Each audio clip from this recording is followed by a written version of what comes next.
All right, so we've got our sim now, and now we know that we want to have our particles and smoke and such come from the new surfaces that are exposed. That's where it breaks apart. That's where the stuff would spray out from.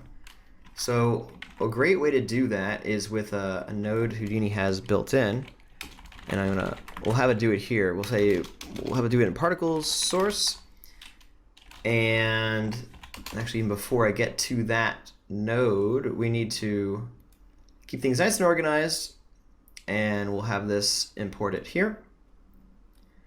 And I'm gonna turn that off here, and I guess if we turn it off, all right, good. So we'll just say get bridges. We got it, and we got all the stuff we need here. So there's a nice little tool called Debris Source. What Debris Source is doing under the hood, it's actually running a little simulation of sorts. It's going to scatter a bunch of points and see how it disappeared. That's okay. It's going to scatter a whole bunch of points all over the model, and particularly on the interior faces. And remember, they're still there, even though we don't see them right now.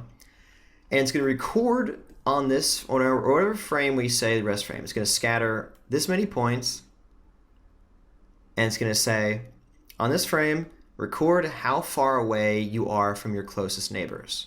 It's going to search this far around.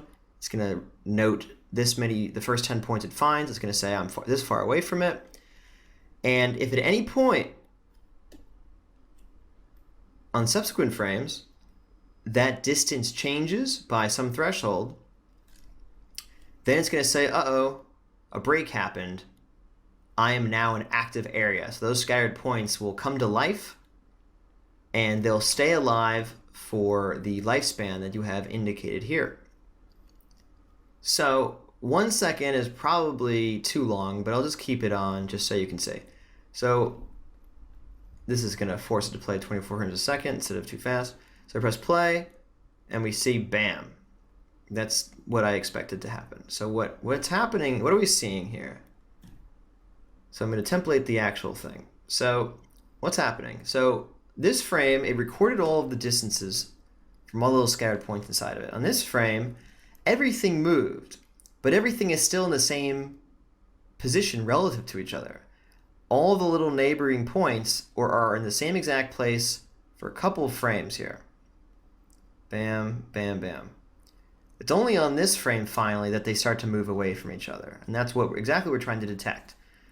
And you'll notice that it's happening on the actual surfaces that are broken, not all over this. These points are all here, near and on the interior surfaces, which is awesome. And we said for it to live for 1 second, but if we go back to our camera here, it's a little long, I think, for it to keep generating smoke. So I'm going to say, how about we have it just do half of that? So reset simulation. Bam. And now it dies out much faster. Cool. So we've got these points, and I'm actually going to cache them. Anytime I have a simulation of any sort, and a simulation, even in the case of this is a simulation because the results of this frame are dependent on the results of the previous frame. That's just kind of semantics, but you should know why that's considered a simulation. There's a simulation inside of that node. So I'm going to say Debris Source, and we know it doesn't even really go that far, so we could probably just cap it at, like, I don't know, the 30th frame or something. And we'll say save the disk, and it's basically immediate because it's a real easy sim for it to run. And then it errors out after that. That's fine. I'm just going to say we'll just have it not try to load anything after the 30th frame. So we'll just say clamp to last.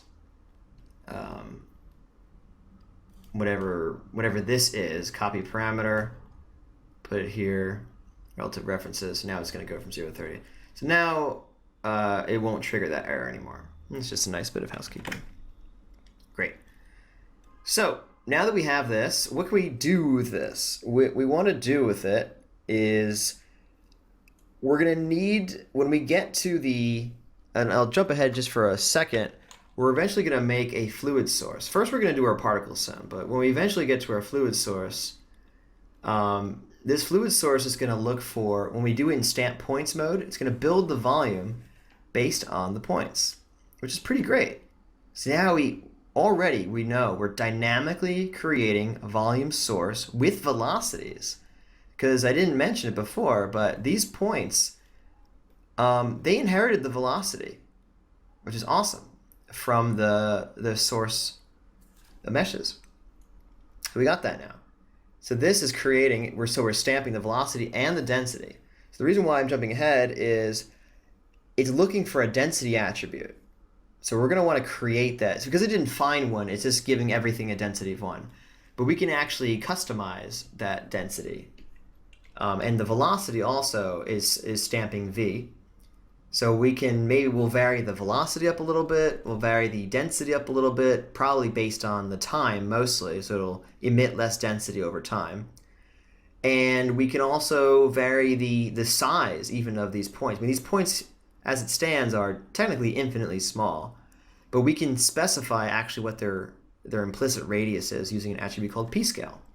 So let's mess with all of those attributes now. Get rid of this though, we don't need that. We'll need that later in a different node.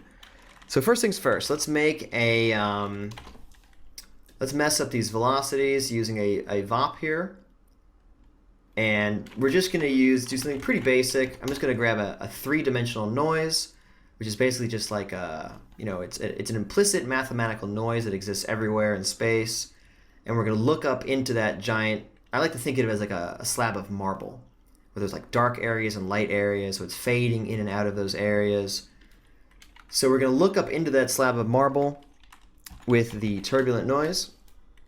We're going to take the velocities we already have, multiply them by that result, and that becomes the new velocities. As you can see, it's different now.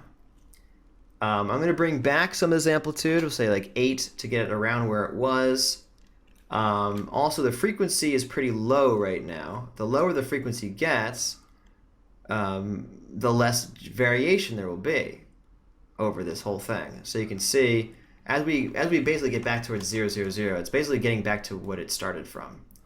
And as we introduce frequency, you can see it's going to get more and more turbulent. See how there's more and more detail now. We're basically making the size of the noise pattern smaller and smaller and smaller. So this is looking kind of cool now. Just enough to mess with it. It went from looking like this to now it looks like this.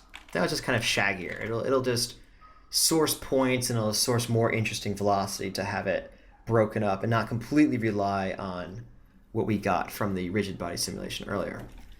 So we'll call this mess with V.